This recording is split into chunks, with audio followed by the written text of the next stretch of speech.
answers you need. Are you listening? I'll tell you the truth about God.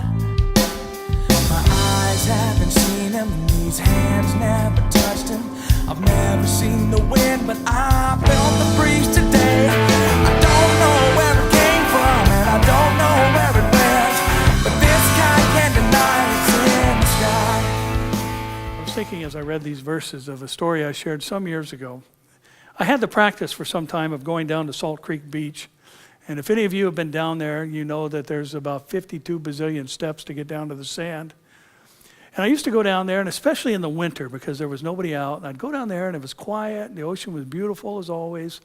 And I would sit on a comfortable rock, which is an oxymoron. And I would just wait.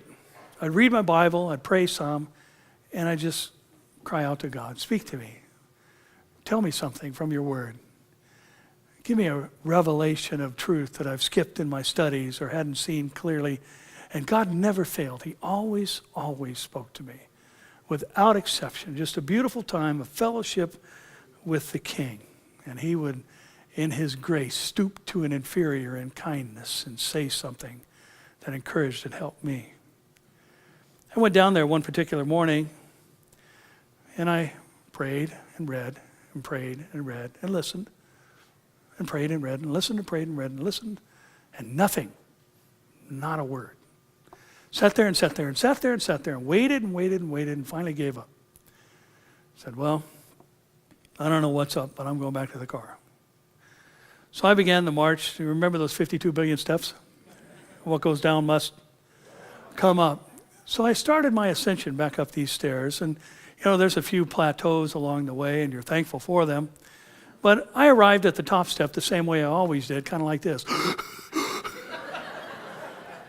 Because it's steep and it's long. And the interesting thing was this. As soon as my foot hit the top step or the landing, God said this, that's how I want you to enter my kingdom. Having been spent for my name's sake and glory. I want you to give me all you got, every ounce of your strength. I want you to wear yourself out for me.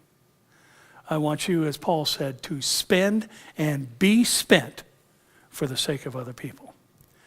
The fact is, I don't think that was exclusive to me. I think that's the only way to live the Christian life for all of us. Amen?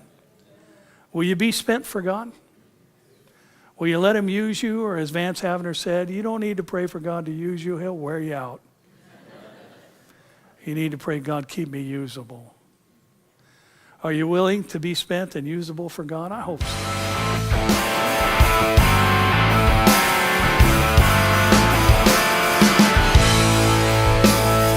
I found the answers you need. Are you listening? I'll tell you the truth about God. My eyes haven't seen him, these hands never touched him. I've never seen the wind, but I felt the breeze.